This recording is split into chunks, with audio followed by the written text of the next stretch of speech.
Oke, halo semuanya, selamat datang di channel Info Anime Update. Di sebuah tempat bernama Provinsi Sichuan, lalu di sebuah restoran yang sangat ramai bernama Hoebin, pembicaraan yang sangat menarik terkait Heavenly Demon Wiji Cheon tengah terjadi di kalangan kultivator. Woi, denger gak? Katanya Heavenly Demon Wiji Cheon beserta pasukannya menarik mundur rencana mereka untuk invasi loh. Nah nih, yang bener loh. Tentu saja kagak mungkin lah berita itu benar adanya. Berdasarkan rumor, katanya mereka terdesak dan pada akhirnya rencana buat perang digagalkan. Apa kau ingin bilang Wiji Cheon takut kepada sesuatu? Jangan bercanda. Apa kau tahu siapa Wiji Cheon? Sekitar 10 tahun yang lalu, dengan tangannya sendiri, dia bahkan mampu melenyapkan ratusan fraksi ortodoks sendirian. Dia adalah monster di antara para monster.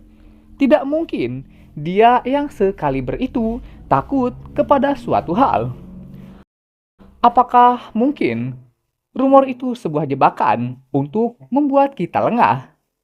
Tidak, kurasa dia mungkin telah mencapai suatu pencerahan dan sekarang sedang bersiap untuk itu.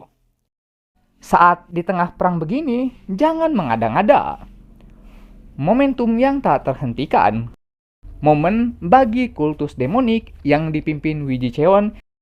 Seharusnya momen itu adalah saat di mana dunia melihat keganasan Wiji Cheon yang mampu dengan mudah menelan Central Plains.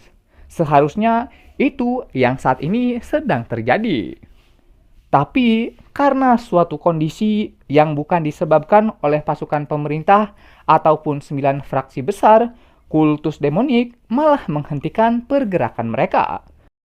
Rumor terus menyebar dan semua orang mulai memikirkan alasan di balik ini, berasumsi atas apa yang telah terjadi saat ini dan merasa ada misteri di balik ini.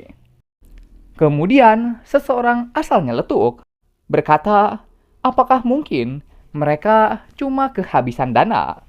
Untuk menggerakkan banyak pasukan, pasti mereka butuh duit yang gede. Seketika, situasi menjadi hening. Semua orang mulai tertawa terbahak-bahak sambil menertawakan asumsi bodohnya.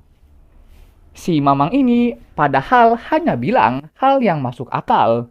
Kita akan kesulitan bertahan hidup kalau kita kekurangan uang di zaman sekarang. Manajer Kim tersenyum karena ya bener, dua pendapat yang si Mamang tadi katakan itu kebenaran atas rumor yang saat ini sedang menyebar. Benarkan hampir dari semua, oh my god, apa ini? Pose macam apa ini? Yang sedang My Bini coba. Aduh, kagak tahan. Gila cuy. Damage-nya gede banget gak sih?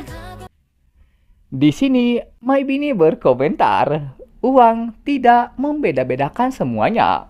Mau itu manusia, hantu, atau bahkan pemimpin kultus demonik. BTW, nama My Bini di sini tuh ternyata Makrihwa. Pelayan datang ke meja mereka, menawarkan menu apa yang akan mereka makan. Rihwa sangat excited melihat menu yang ada di daftar. Dia ingin coba makanan yang paling enak, karena sebelumnya manajer Kim pernah bilang akan mentraktir dia. Nona Rihwa, ini bukanlah saat yang tepat untuk menghamburkan uang demi makanan. Biaya perusahaan bukanlah dana pribadimu. Ditambah lagi, kali ini kita dibayar dengan Ki, bukan uang. Yang berarti sekarang keuangan kita sedang berada di kondisi minus. Kemudian dengan tersenyum, manajer Kim minta kepada pelayan dibawakan mie biasa yang paling murah. Beberapa saat kemudian, sesuai pesanan, 2 mangkok mie biasa akhirnya datang. Cih, dasar pelit. Semoga rambutmu rontok dan botak, kata Rihwa. Hidup sederhana tidak ada kaitannya dengan kebotakan, jawab manajer Kim. BTW, orang bodoh mana nih yang mau kita kasih ngutang? Tolong perhatikan kata-katamu, Nona Rihwa. Mereka bukan si bodoh, tapi mereka adalah pelanggan kita. Iya, iya. Jadi, siapa dan di mana pelanggan kita yang berikutnya? Manajer Kim tersenyum, berkata target selanjutnya adalah Sekte Monhua. Berikutnya, di malam hari dengan bulan yang indah, melewati sebuah provinsi bernama Shaanqi di kota Huayin, manajer Kim dan Rihwa akhirnya sampai juga di tujuan. Inilah tempat di mana kita akan bekerja, kata manajer Kim. Pada saat mau masuk ke dalam, dua penjaga misterius menghentikan mereka. Orang yang tidak berkepentingan, untuk apa kemari? Memangnya apa urusan kalian di tempat yang terpencil seperti ini, kata penjaga. Ada seseorang yang menjaga di sebuah paviliun yang lusuh seperti ini. Sebenarnya tempat macam apa yang sedang kita datangi? Tanya Maibini di dalam hatinya. Kami ada urusan di dalam. Bolehkah kami masuk? Tanya manajer Kim. Tunjukkan dulu token kalian bila ingin masuk. Hal seperti itu kami tidak punya, kata manajer Kim. Salah seorang penjaga mencabut pedangnya. Kalau begitu, pergilah dari sini. Selagi kami masih membiarkan tubuh kalian tetap utuh. Bila tidak, ini akan menjadi malam yang penuh darah. Dilihat dari ucapanmu, nampaknya kau sudah terbiasa untuk membungkam orang. Benar bukan? Ini tidak bisa. Kalian harus diberi pelajaran. Melihat tatapan merendahkan dari manajer Kim, seorang penjaga langsung ke-trigger dan langsung menyerang ke arah manajer Kim. Dia melompat ke atas, niatnya ingin menusuk dari atas. Manajer Kim mengangkat tangannya ke depan, lalu kemudian cepret. Tangan orang itu langsung bengkok dibuatnya. Penjaga itu kaget saat melihat tangannya udah bengkok. Dia berteriak kesakitan luar biasa, sampai ngebuat temannya juga kaget dengan teriakannya. Penjaga di belakang beneran gak menyangka bahwasanya musuh yang sedang dihadapi beneran di luar ekspektasi. Kemudian dia juga langsung berlari ke arah manajer Kim, tentunya untuk menyerang. Dia menggunakan teknik bernama pedang gaya racun ular. Awalnya, Bro dengan pede berpikir ilmu berpedangnya akan memberikan damage kepada manajer Kim. Namun sayangnya, ilmu pedang yang remeh-temehnya itu ternyata bisa dengan mudah dihentikan manajer Kim cuman pakai 2 jari doang. Di hadapannya, bilah pedang itu dihancurkan manajer Kim. Melawan musuh yang seperti ini, penjaga itu langsung gemetaran. Kemudian, manajer Kim tiba-tiba melesat ke belakangnya, lalu mentotok bagian belakang tubuhnya di area yang fatal, sampai ngebuat si penjaga berteriak kesakitan. Beberapa detik kemudian, dia pun terkapar lemah, tidak berdaya. Maibini masih keheranan dengan kemampuan manajer Kim yang luar biasa. Meskipun dia udah sering ngeliat banyak seni bela diri selama hidup di klannya, dia tidak pernah sekalipun melihat teknik yang digunakan manajer Kim. Jelas, teknik ini bukan berasal dari fraksi ortodoks maupun anortodoks, karena teknik yang resmi tidak mungkin bisa dengan mudah mengalahkan Raja Iblis. Seorang master sekaliber manajer Kim seharusnya sudah dikenal oleh dunia, dan kalau dia terkenal, tidak mungkin namanya tidak diketahui oleh Maibini. Tapi anehnya, dia bukanlah siapa-siapa. Jadi, apa identitas manajer Kim yang sebenarnya? Apakah aku tanya langsung kepadanya? Lupakan saja. Dia tidak mungkin menjawab meskipun aku bertanya. Dan dia juga bahkan tidak memberitahukan tentang dirinya. Manajer Kim melihat ke belakang dan ternyata orang yang pertama dia hajar masih bisa bergerak. Untuk itulah bagian vitalnya juga ditotok, biar merdiannya hancur dan dia kagak bisa lagi pakai martial arts. Dan pertempuran ini akhirnya kelar. Ya lagian jadi NPC sok keras sih, asal hajar aja. Ya matikan lu pada. Apa mereka sudah mati? Tanya Mai Bini. Tidak, aku hanya merusak jalur merdian di tubuh mereka. Sehingga dengan ini mereka tidak lagi mampu untuk melukai orang biasa. Nona Rihwa seret mereka ke pinggir dan segera ikuti aku. Apa? Aku? Ya, kau emang harus siapa lagi? Akan jadi masalah bila ada yang melihat mereka dalam kondisi seperti ini. Manajer Kim membuka pintu untuk masuk ke dalam, sementara Mai Bini mesti ngurusin dua penjaga yang di belakang. Ya ampun, tega bener loh nyuruh Mai Bini mesti ngurusin yang beginian. Berikutnya, manajer Kim yang telah membuka pintu pas melihat kondisi di dalam, ternyata dia menemukan di depan ada semacam tangga untuk menuju ke ruangan bawah tanah. Berikutnya, manajer Kim menuruni tangga. Lalu setelah beberapa saat kemudian, dia pun sampai juga di ruangan utama. Oh, jadi begini ya pemandangan di dalamnya. Pada awalnya, ruangan ini akan terlihat seperti ruangan bermain game biasa. Terlihat seperti game kartu untuk menghibur diri di kala bosan. Namun setelah melihat dari dekat dan ada taruhannya, barulah diketahui ternyata tempat ini merupakan tempat perjudian. Mungkin bisa dibilang kayak semacam tempat kasino gitulah. Manajer.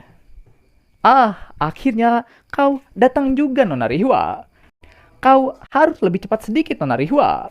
Kau selalu saja terlambat. Setidaknya bantulah manajer kalau mau aku datang cepat. BTW, inikah tempat kerja untuk kita hari ini? Bukannya ini mah cuman tempat untuk judi doang. Dan kenapa ini kok udaranya pengap sekali, membuatku sulit untuk bernapas. Aroma uang alaminya emang agak menyengat, kata manajer Kim. Berikutnya di meja di depan terjadi kehebohan akibat dari seseorang yang katanya win streak mulu. Nah, itu dia pelanggan kita, Nona Rihwa. Seseorang yang duduk dengan gaya yang sekarang sedang merasa menjadi si paling hebat. Seseorang dengan lambang bunga plum di bajunya. Itukah target kita? Lambang itu apa mungkin Sekte Monhua? Jadi si bodoh kali ini adalah murid dari Sekte Monhua. Nona Rihwa sudah kukatakan, mereka itu bukan si bodoh, tapi mereka itu pelanggan kita. Cheong Sang, murid langsung ketua Sekte Monhua dan ahli pedang Plum Blossom termuda dalam sejarah. Namanya saja sudah mengguncang murim di wilayah ini, tapi dia sepertinya orang bodoh yang telah terperangkap masuk ke dalam skema permainan judi. Tidak bisa dipercaya. Ternyata malah kau sendiri yang bilang pelanggan kita sebagai orang bodoh. Aku hanya bilang kemampuan berjudinya saja, tapi bukan orangnya. Jangan memutarbalikkan fakta itu. Tapi apa informasi itu beneran akurat yang menyatakan bahwasanya kemampuan judi orang bernama Cheong Sang ini sangatlah buruk? Sejauh ini, dia selalu memenangkan permainan. Tiap memenangkan permainan, orang ini langsung gas nambah nominal duit. Seperti biasa, demi mengecoh, admin penjudi bayaran akan berpura-pura lemah. Dia akan kalah di beberapa ronde. Menang terus, kemudian dapat validasi. Perlahan, Cheong Sang mulai lupa diri. Dia merasa kemenangan barusan terjadi karena kemampuannya yang begitu hebat. Noh, lihat, dia menang lagi, kata Rihwa. Gerakan tangannya yang terlihat canggung dan ekspresinya yang begitu kaku. Bahkan bagiku, dia terlihat jelas seperti orang yang mudah ditipu. Apakah mungkin rentetan kemenangan yang dia dapatkan itu terjadi karena keberuntungannya? Keberuntungan ya, akan bagus sebenarnya jika dia berhenti bermain sampai di situ saja. Tapi, Nona Rihwa, apakah kau tahu apa yang paling mengerikan di meja judi? Sesuatu yang mengerikan baru akan terjadi begitu target yang diincar merasa jumawa, merasa sudah punya kendali. Saat kau pikir menang secara kebetulan dianggap seperti kemampuan, di saat itulah jaring yang telah dipasang siap untuk diangkat. Tepat seperti tebakannya manajer Kim, penjudi yang merupakan bandar mulai memenangkan permainan.